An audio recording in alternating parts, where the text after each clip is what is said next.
Watch this minister in military uniform approaching the elderly Christian man's doorway. His name is Habib. He's about to execute 12 Christian families in this Iraqi village. Then, an unexplained bright light fills the courtyard, and everything changes completely. My name is Habib. I'm 47 years old, and on September 10th, 2019, I was a regional minister in Iraq with blood on my hands. I had executed government orders without question for 15 years, but that morning, Jesus Christ intervened in the most supernatural way possible. I served as regional enforcement minister for 3 rural Iraqi provinces, responsible for maintaining what our government called religious unity through any means necessary. For 15 years, I had carried out orders without question, believing I was protecting our Islamic identity from foreign influences. My office was located in a heavily fortified government building in Baghdad, where I reported directly to the Minister of Interior Affairs. Every morning, I would review intelligence reports about religious minorities in my jurisdiction, determining which groups posed threats to our established order. The Christians in our region had been growing bolder, I was told. They were conducting secret worship services, baptizing converts, and distributing religious materials that contradicted our state-approved teachings. My superiors viewed this as a direct challenge to our authority and the corruption of our youth. I had been monitoring several Christian communities for months, compiling detailed reports on their activities, their meeting places, and their leadership structures. On September 9, 2019, my superior called me into his office with what he described as a classified directive of the highest importance. The meeting room was small and windowless, filled with cigarette smoke and the tension that always accompanied our most sensitive operations. He slid a manila folder across his metal desk towards me, his expression grave and determined. Inside were photographs, addresses, and detailed intelligence on 12 Christian families living in the small village of Al-Karaya, about 2 hours north of Baghdad. The orders were explicit and final. These families were to be eliminated within 48 hours. No survivors, no witnesses, no evidence left behind. The official report would state that they had been relocated for their own protection, but the reality was far different. My superior explained that these particular Christians had been converting young Muslims to their faith, undermining the religious foundation of our society. He spoke of them as a cancer that needed to be removed before it could spread further. As I listened to his briefing, I felt that familiar surge of righteous anger that had fueled my actions for so many years. These Christians, in my mind, were not just religious minorities practicing their faith quietly. They were enemies of our nation, threats to our children, corruptors of our Islamic identity. I had seen what happened in other regions where Christian influence had been allowed to grow unchecked. Families abandoning their ancestral faith, young people questioning our traditions, communities divided by competing religious loyalties. I believed completely that removing these families was not just a political necessity, but a sacred duty. In my twisted understanding of justice, I saw myself as a guardian of our people's spiritual purity. I had convinced myself that Allah was using me as an instrument of His will, protecting the faithful from those who would lead them astray. The weight of this responsibility felt heavy but righteous on my shoulders. Ask yourself this question. Have you ever been so convinced of your own righteousness that you became blind to the evil you were about to commit? That was exactly where I found myself that September afternoon, studying the faces in those photographs with cold determination. I spent the rest of that day planning the operation with military precision. I selected my most trusted unit, 3 soldiers who had carried out similar missions with me before. These were men who understood the sensitive nature of our work and could be relied upon to maintain absolute secrecy. We had worked together for years, developing an efficient system for what we euphemistically called population relocations. The plan was straightforward and brutal in its simplicity. We would strike at dawn when all the families would be in their homes, moving systematically from house to house according to the addresses in my folder.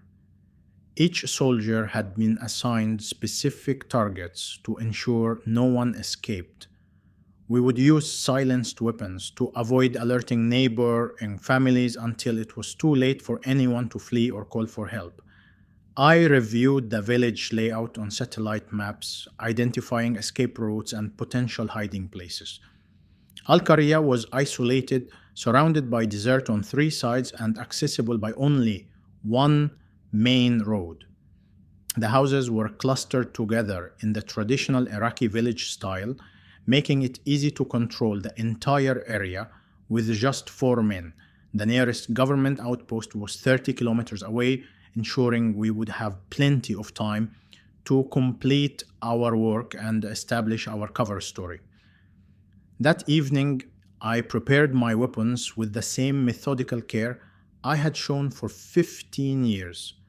I cleaned my rifle, checked my ammunition, and reviewed the mission parameters one final time. Everything had to be perfect because failure was not an option. My reputation, my career, and my standing with my superiors depended on executing this assignment flawlessly. I felt no doubt, no hesitation, no moral questioning about what we were planning to do the next morning.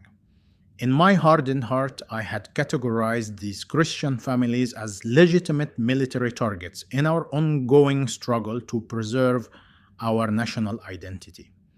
I saw their children not as innocent victims, but as future threats who would grow up to spread their parents' corrupting influence. The irony was not lost on me later that these same families I planned to destroy were probably praying for people like me that very night, asking their God to show mercy and bring peace to our troubled land. But at that moment, sitting in my apartment cleaning my weapons, I was completely consumed by hatred and convinced of my own righteousness. I went to bed that night believing I would wake up as an instrument of divine justice, ready to cleanse our land of foreign religious influence. I had no idea that within 12 hours, the very God of the people I planned to kill would reveal himself to me in the most powerful way imaginable. The night before the operation, something completely unprecedented happened to me. For the first time in my 15-year military career, I could not fall asleep. This was deeply unusual because I had always been able to sleep soundly before missions, no matter how dangerous or sensitive they were. I would typically review my plans one final time, set my alarm for early morning, and then fall into the deep, dreamless sleep of a man with a clear conscience. But this night was different in every possible way. I lay in my bed, staring at the ceiling, feeling this strange heaviness pressing down on my chest like a physical weight. It was not anxiety about the mission itself, because I had conducted similar operations many times before without any problems. This was something else entirely, something I had never experienced in my life. The weight seemed to grow heavier as the hours passed, making it difficult for me to breathe normally. Every time I closed my eyes, I found myself thinking about the 12 top families on my list in ways that disturbed me. Instead of seeing them as targets to be eliminated, I kept imagining their faces, their children, their daily lives in that small village.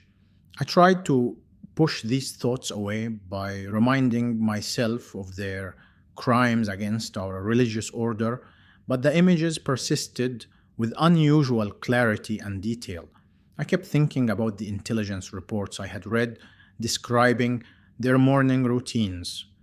The elderly man who opened his door each day to water the small garden behind his house, the young mother who walked to the village well every morning carrying water containers, the children who played in the narrow streets between the houses, laughing and calling to each other in the innocent way children do everywhere. Look inside your own heart right now and ask yourself how you would feel if you suddenly started seeing your enemies as human beings instead of targets. That was exactly what was happening to me, and it was terrifying because it threatened everything I believed about my mission and my purpose.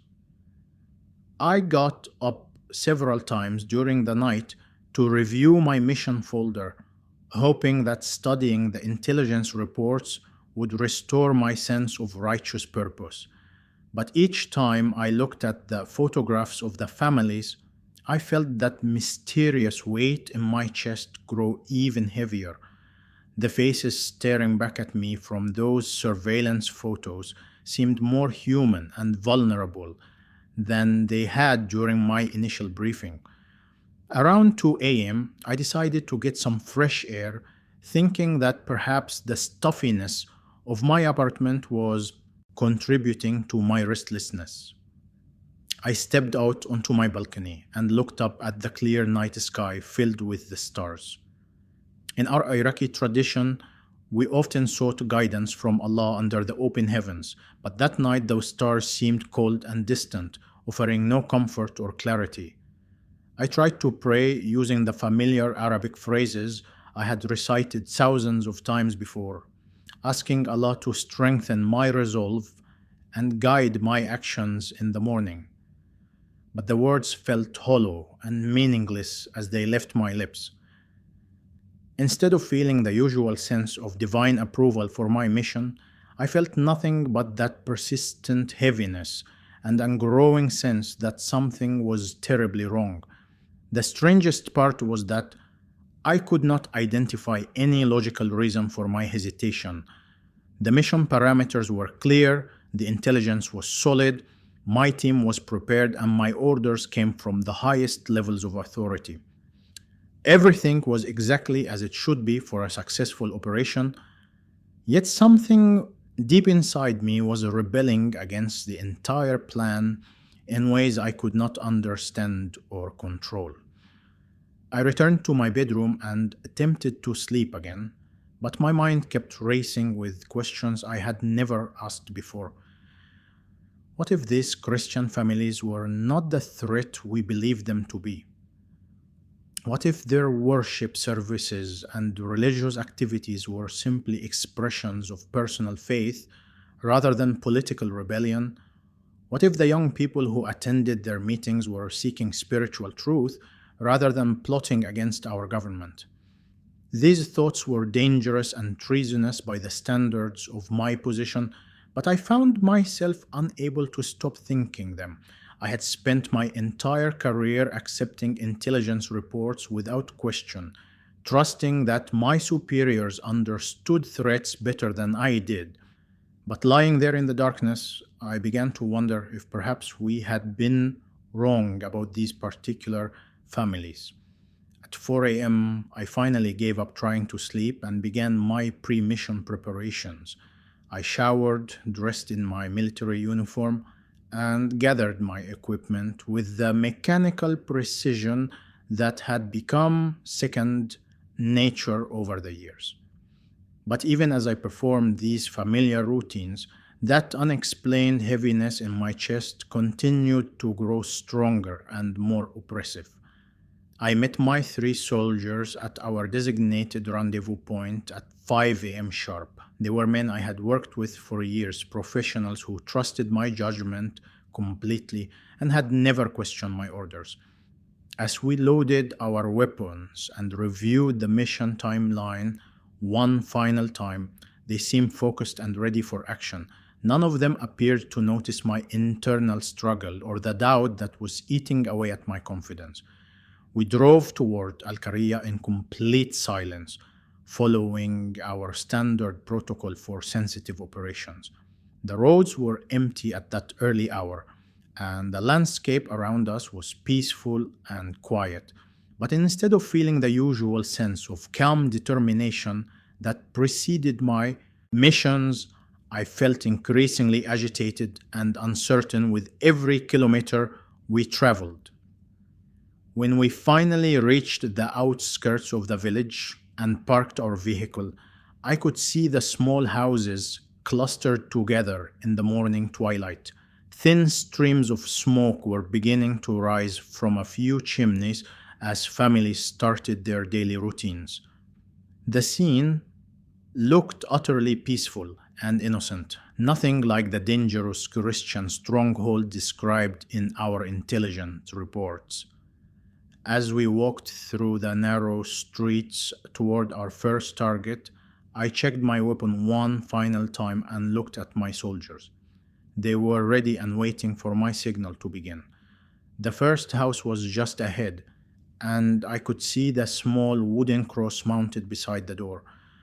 This was the moment I had been preparing for, but instead of feeling a righteous determination, I felt that crushing weight in my chest reaching an almost unbearable intensity.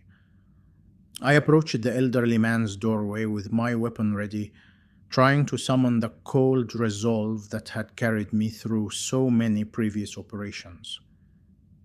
But something fundamental had changed inside me during that sleepless night, and I was about to discover that God had been preparing my heart for an encounter that would transform everything I believed about life, death, and the meaning of true faith.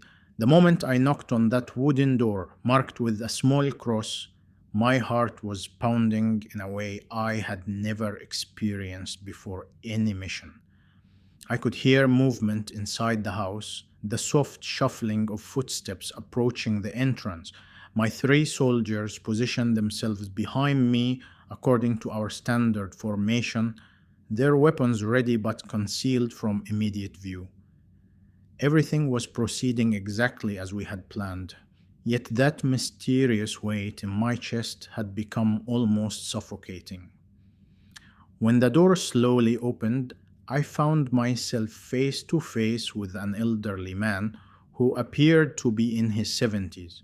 His hair was completely white, and his weathered face bore the deep lines of someone who had lived through decades of hardship in our troubled region. But what struck me immediately was not his physical appearance, but something in his eyes that I had never seen before in any of my previous operations. Most people, when confronted by armed government officials at their doorstep, react with fear, panic, or desperate attempts to negotiate for their lives. I had witnessed every possible human response to mortal threat, from screaming and begging to angry defiance and attempted escape. But this elderly Christian man displayed none of those reactions. Instead, there was a profound peace in his expression that seemed completely inappropriate for the circumstances he was facing. He looked directly into my eyes without flinching or looking away, and I could see that he understood exactly why we were there. This was not surprise or confusion about our presence. He knew who I was, what I represented, and what was about to happen to him and his family. Yet instead of the terror I expected to see, there was something that resembled acceptance, even serenity in his gaze. Behind him, I could see the interior of his modest home. The walls were simple and clean, decorated with a few family photographs and Christian symbols. There was a wooden cross hanging prominently on the far wall, along with what appeared to be verses from their holy book written in Arabic script. The house smelled of bread and coffee, the ordinary sense of a family beginning their morning routine. I raised my rifle toward him, with the same mechanical precision I had used countless times before. expecting to feel that familiar surge of righteous determination that always accompanied this moment in my operations. But instead, something extraordinary and completely unexpected happened that would change the entire course of my life forever. The elderly man looked directly into my eyes, and with a voice that was steady and filled with genuine compassion, he spoke words that hit me like a physical blow. He said softly, "May God bless you, my son." His tone carried no sarcasm, no defiance, no attempt at manipulation. It was a sincere blessing offered to a man who was pointing a weapon at his chest with the clear intention of ending his life. Those 6 words struck me with more force than any physical impact I had ever experienced. In my 15 years of military service, I had been shot at, attacked with knives, and survived explosions that left me temporarily deaf and disoriented. But nothing had ever affected me the way those simple words of blessing did in that moment. It was as if they bypassed all my mental defenses and spoke directly to some part of my soul that I had buried beneath years of hatred and violence. I felt my hands beginning to shake uncontrollably, something that had never happened to me during any previous operation. The weight of my rifle, which I could normally hold steady for hours at a time, suddenly felt impossible to manage. My breathing became irregular and shallow, and I could feel sweat breaking out on my forehead despite the cool morning air. Here was a man who knew he was about to die, who understood that I had come to his home with orders to kill not only him, but his entire family. And his response was to offer me a blessing. He was not trying to save his own life or bargain for mercy. He was genuinely concerned for my spiritual welfare, praying that God would show favor to the very person who was threatening to destroy everything he loved. Ask yourself this question: when was the last time someone responded to your hostility with genuine love and concern for your well-being? Have you ever experienced that kind of radical grace that seeks to bless even those who intend harm? That was exactly what I was experiencing, and it was dismantling every assumption I had ever made about the nature of good and evil, about who were the real enemies and who were the innocent victims. I could hear one of my soldiers shifting impatiently behind me, waiting for my signal to proceed with the operation. They had seen me hesitate before when dealing with particularly young or vulnerable targets, but this was different. This was not tactical consideration or strategic planning. This was a complete breakdown of my ability to function as the instrument of death I had trained myself to become. The elderly man continued to stand peacefully in his doorway, not attempting to close the door or call for help or retreat into his house. He simply waited, maintaining that direct eye contact, as if he could see straight through to my soul and understood exactly what was happening inside me. There was no judgment in his gaze, no condemnation for what I had done to other families before his. There was only a kind of patient love that I had never encountered in my entire life. I tried to summon the cold rage that had fueled my previous operations, reminding myself of all the reasons why this man and his family were enemies of our state and our faith. I attempted to recall the briefings about Christian corruption of our youth, the threat they posed to our religious unity, the necessity of eliminating their influence before it could spread further. But every one of those justifications crumbled in the face of this man's inexplicable kindness. For the first time in my military career, I found myself unable to pull the trigger. My finger remained frozen on the weapon, my body trembling with an internal conflict I could not resolve through willpower or training. Something fundamental was happening inside me that was beyond my control or understanding, something that would prepare me for the most supernatural encounter of my entire existence.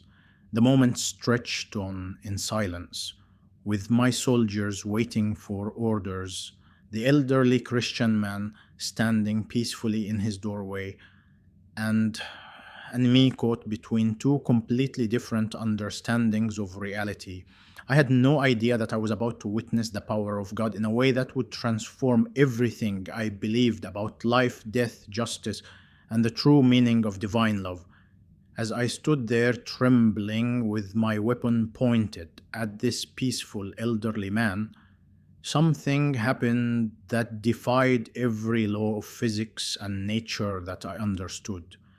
Without any warning, the most brilliant and intense light I have ever witnessed suddenly filled the entire courtyard where we were standing. This was not sunlight breaking through clouds or the beam from some powerful spotlight. This light was different from anything I had ever experienced in my 47 years of life. The light appeared to come from directly above us, as if the very heavens had opened and pure radiance was pouring down into that small village courtyard. It was impossibly bright, yet somehow I could look directly into it without the searing pain that normally comes from staring at intense illumination. The quality of this light was unlike anything in the natural world. It was warm and penetrating, filling not just the physical space around us, but somehow reaching into the deepest parts of my being. In that instant, I felt my rifle slip from my hands and crash to the ground with a metallic clatter that seemed impossibly loud in the supernatural stillness that had descended upon us. My knees buckled completely, and I found myself falling forward onto the hard packed earth of the courtyard. The overwhelming presence of this light was so powerful that my body simply could not remain upright under its influence. I pressed my hands against my face and squeezed my eyes shut. But even with my eyes closed, that brilliant radiance seemed to penetrate right through my eyelids and into my consciousness. It was as if the light was not just illuminating the external world, but was somehow shining directly into my heart and soul, exposing every dark corner of my inner being to its purifying presence. The physical sensation was indescribable. Every cell in my body felt electrified, not with pain, but with an energy that was both foreign and strangely familiar. I could feel my heart racing at an impossible speed, yet instead of feeling panic or distress, there was an overwhelming sense that I was in the presence of something infinitely greater than myself, something holy and pure beyond my ability to comprehend. Then, in the midst of this supernatural illumination, I heard a voice speaking directly into my heart. It was not an audible voice that my ears could detect, and I knew that my soldiers could not hear what I was hearing. This was a voice that bypassed all my physical senses and communicated directly with my spirit in a way that left no room for doubt or misunderstanding. The voice said clearly and unmistakably, "Habib, why do you persecute my children?" The words were spoken with infinite authority yet profound gentleness, carrying both the power to command and the tenderness to comfort. In that moment, I knew with absolute certainty that I was hearing the voice of Jesus Christ Himself, the God of the Christians I had come to destroy. The question pierced through every justification I had ever constructed for my actions. Why was I persecuting His children? All my elaborate reasoning about protecting our religious identity, maintaining social order, and eliminating threats to our national security crumbled instantly under the weight of that simple, direct question. I saw my entire career of violence and hatred for what it truly was: persecution of innocent people whose only crime was loving and serving the same God who was now speaking to me. Ask yourself right now, have you ever been confronted with a truth so powerful that it instantly destroyed every lie you had been telling yourself? That was exactly what happened to me in that courtyard as the voice of Jesus exposed the reality of my sins with perfect clarity and devastating love. I began weeping uncontrollably, tears streaming down my face in torrents that I could not stop. These were not tears of fear or physical pain, but tears of overwhelming conviction and simultaneous relief. For the first time in my adult life, I was seeing myself exactly as I truly was, a lost and broken man who had spent years destroying the very people that God loved most deeply. My entire body was shaking violently, not from cold or terror, but from the incredible power of divine presence that was surrounding and penetrating every part of my being. I could feel the hardness in my heart beginning to crack and crumble like concrete under enormous pressure. Years of accumulated hatred, prejudice, and religious pride were being dissolved by the overwhelming love and mercy that was radiating from that supernatural light. I tried to speak, to form words that could express what I was experiencing, but my voice came out in broken sobs and incoherent gasps. The magnitude of God's presence was so far beyond my capacity to process that my normal faculties of thought and speech were completely overwhelmed. I was face to face with the creator of the universe, and every part of my human nature was responding to that encounter with awe that bordered on terror. Through my tears and trembling, I managed to look up at the elderly Christian man who was still standing peacefully in his doorway. To my amazement, he showed no surprise or shock at what was happening. There was recognition in his eyes, as if he had witnessed the power of God before and understood exactly what was taking place. His expression was one of quiet joy and profound gratitude, as if he had been praying for this very moment.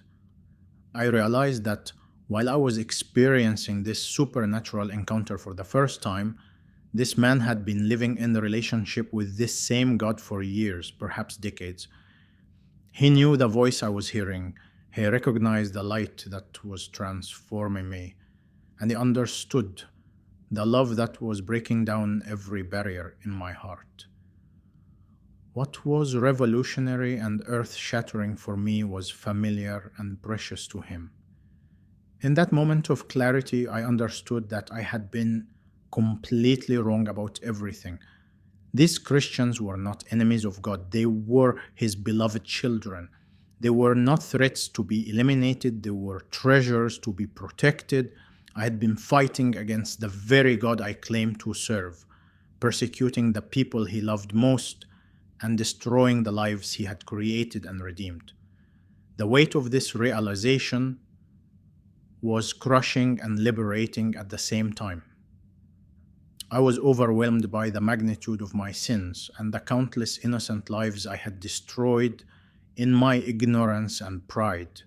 Yet simultaneously, I was filled with an inexplicable hope that somehow even someone like me could find forgiveness and redemption in the love of this God who was revealing Himself to me with such power and mercy.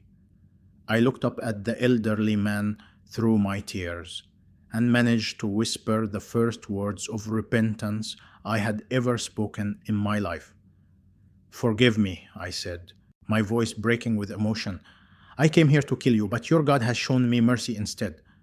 As I knelt there in the dirt with tears streaming down my face, something fundamental had changed inside me that could never be reversed.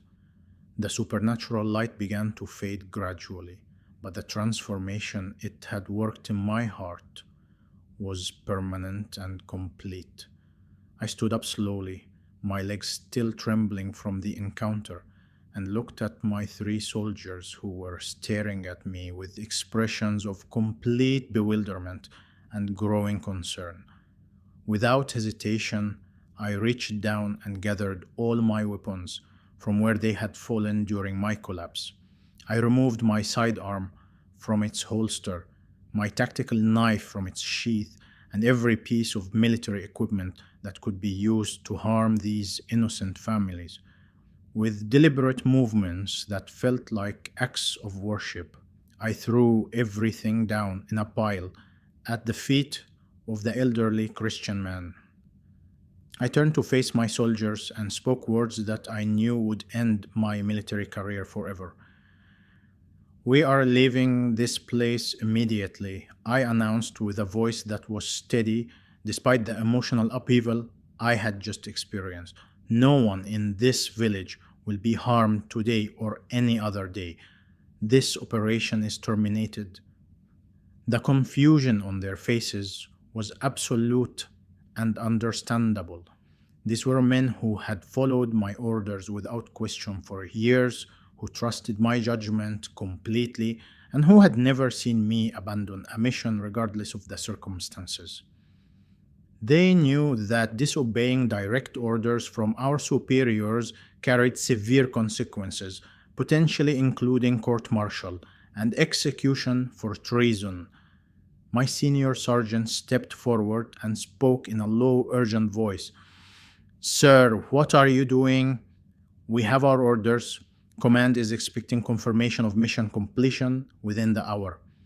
His concern was genuine because he understood the implications of our failure to carry out this assignment better than anyone.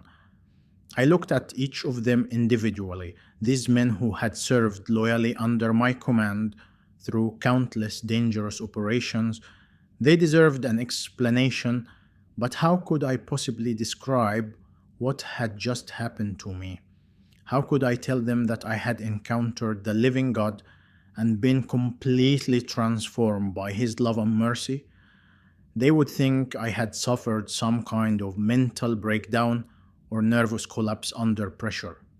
"I cannot explain what just occurred here," I said honestly, "but I know with absolute certainty that these people are innocent and that we have been terribly wrong about them. We are soldiers, not murderers, and I will not allow us to commit genocide against defenseless families." The elderly Christian man, who had remained quietly observant throughout this exchange, stepped forward and placed his withered hand gently on my shoulder. His touch was warm and comforting, like a father offering support to a son who was struggling with a difficult decision. "You have chosen righteousness over duty to men," he said softly. "God will honor your courage and provide for your needs." His words strengthened my resolve in ways I could not have anticipated. This man, who had every reason to hate me for the terror I had brought to his doorstep, was instead offering me encouragement and blessing. His grace toward me was a reflection of the same divine love that had transformed my heart just moments before.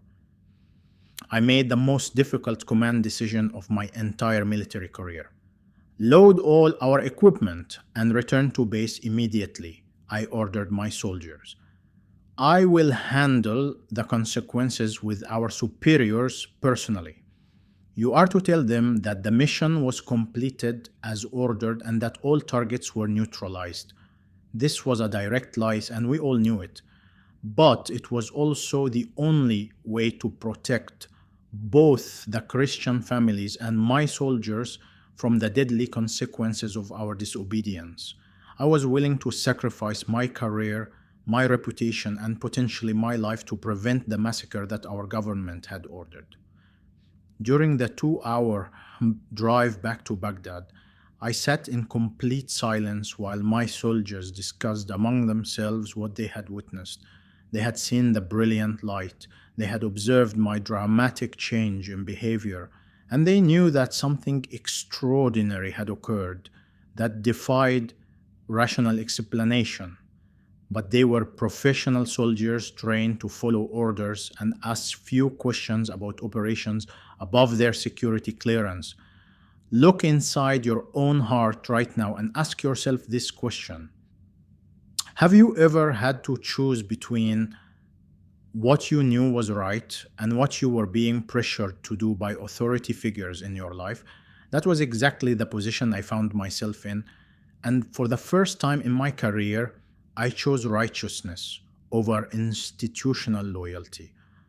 When we arrived at headquarters, I immediately went to work creating false documentation to cover our tracks. I submitted reports stating that all 12 Christian families had been successfully relocated to detention facilities in remote areas with detailed transportation logs and custody transfer documents that would satisfy any administrative review. These fabricated reports bought me the time I needed to arrange real protection for the families we had left unharmed. Over the following weeks, I used every connection and resource available to me to ensure the safety of the Christians in Al Qaryah. I arranged for discreet security patrols to monitor the village from a distance, falsified intelligence reports to redirect attention away from the area, and even provided financial assistance through intermediaries to help families who wanted to relocate voluntarily to safer regions. This deception required enormous risk and careful planning. I had to maintain the appearance of a loyal government minister while secretly undermining the very policies I was supposed to enforce. Every day brought the possibility of discovery and the consequences that would follow. But the transformation I had experienced in that courtyard had given me a new understanding of true loyalty that transcended human institutions and political allegiances. 3 weeks after the encounter that changed my life, I made contact with an underground Christian pastor in Baghdad who agreed to meet with me in a secure location. This man had spent years ministering to secret believers and helping persecuted Christians escape government attention. When I told him about my experience and my desire to follow Jesus Christ, he wept with joy and immediately began preparing me for baptism. The baptism itself took place in the basement of a safe house, conducted in complete secrecy with only the pastor and 2 trusted witnesses present. As I was immersed in that water, I felt the final washing away of my old identity as an instrument of hatred and violence. When I emerged, I was truly a new creation, born again into the family of God that I had once tried to destroy. But I knew that this decision would cost me everything I had built in my former life. Within days, my conversion would be discovered, and I would become a target of the same government machinery I had once served. The price of following Christ was going to be higher than I could have ever imagined. My new life as a secret Christian in Baghdad lasted exactly 27 days before everything collapsed around me. During those precious few weeks, I lived a double existence that was both exhilarating and terrifying. In public, I continued my duties as regional enforcement minister, attending meetings, reviewing security reports, and maintaining the facade of loyalty to our government's religious policies.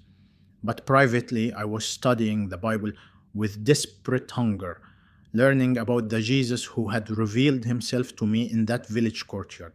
The underground pastor who had baptized me provided me with a small Arabic Bible that I kept hidden inside a false compartment in my briefcase.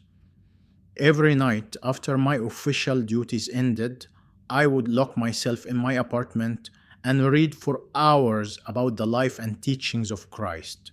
Each page revealed new depths of love, mercy, and truth that stood in stark contrast to everything I had believed and practiced for 15 years.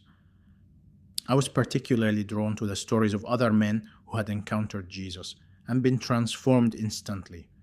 The Apostle Paul's dramatic conversion on the road to Damascus resonated powerfully with my own experience. Like Paul, I had been a persecutor of Christians who was confronted by the living Christ and completely changed. Like him, I now understood that my previous zeal had been misdirected and that my supposed service to God had actually been rebellion against His true will. But this period of secret growth and learning was destined to be brief. On October 7, 2019, exactly 27 days after my baptism, my carefully constructed cover was blown wide open through circumstances I could never have anticipated. One of my soldiers from the Al-Qaria operation had been drinking heavily and began talking about the strange events he had witnessed during our aborted mission.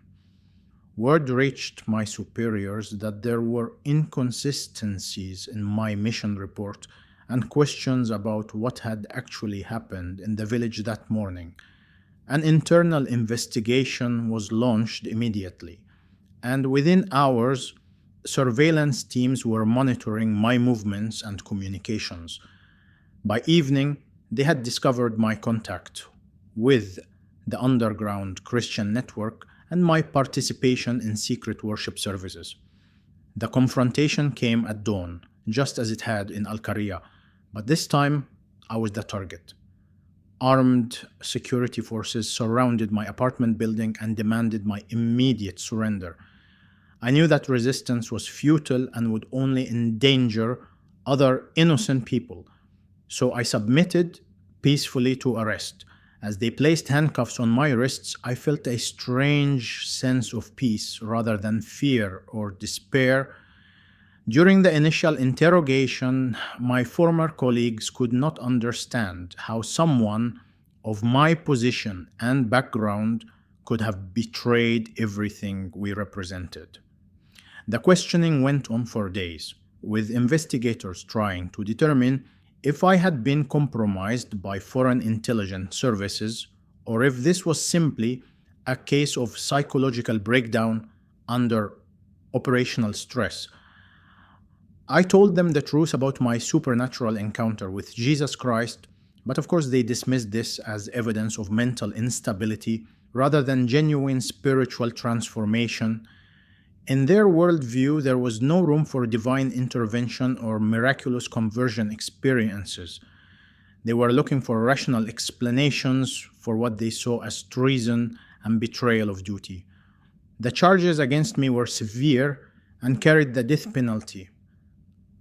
Abandoning a direct military operation, falsifying official reports, collaborating with religious enemies of the state, and converting to Christianity were all capital offenses under our legal system.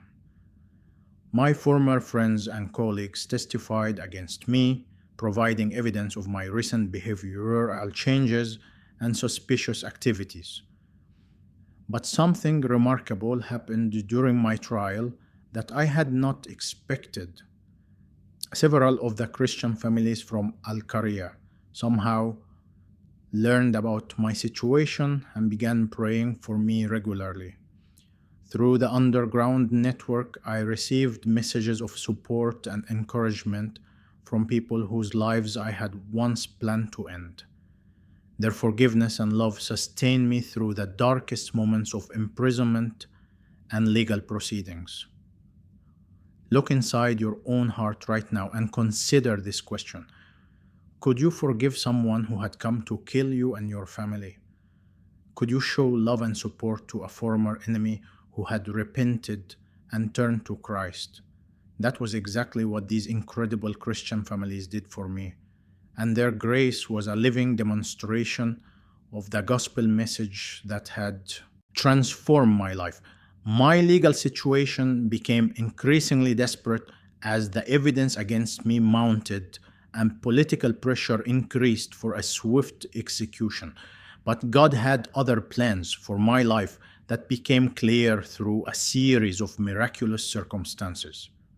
An international Christian organization had been monitoring my case and working behind the scenes to arrange for my escape from Iraq before the death sentence could be carried out. The rescue operation was conducted with the same precision and secrecy as the military missions I had once planned myself. Safe house contacts, forged documents, and carefully coordinated transportation brought me across the border into Jordan. Within hours of my scheduled execution, I left Iraq with nothing but the clothes on my back and the small Arabic Bible that had become my most precious possession. My first months as a refugee were incredibly difficult, both practically and emotionally. I had lost my career, my home, my financial security, and my entire social network in a matter of weeks. Everything I had worked for and achieved over 15 years was gone forever because of my decision to follow Christ. There were moments when the magnitude of these losses felt overwhelming, and I questioned whether the price had been too high. But God provided for me in ways that consistently reminded me of His faithfulness and love. The Christian organizations helping refugees never asked about my background or judged me for my past actions. They simply saw a brother in need and offered practical assistance along with spiritual encouragement.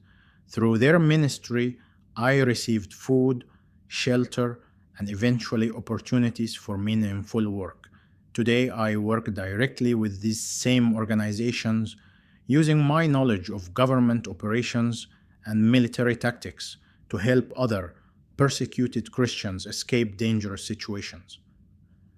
My intimate understanding of how our security forces operate has enabled me to save dozens of families from the kind of fate I had once planned for the believers in Al-Qaryah. God has given my testimony a powerful impact in reaching other Muslims who are searching for truth. When I share my story in refugee camps and Christian gatherings, I often see people weeping as they recognize the same hunger for genuine spiritual connection that led me to Christ. My past as a persecutor gives weight to my message about the transforming power of divine love. Ask yourself this final question as I close my testimony. Is there an area in your life where you have been resistant to God's love and mercy? Are there people you have labeled as enemies who might actually be God's beloved children?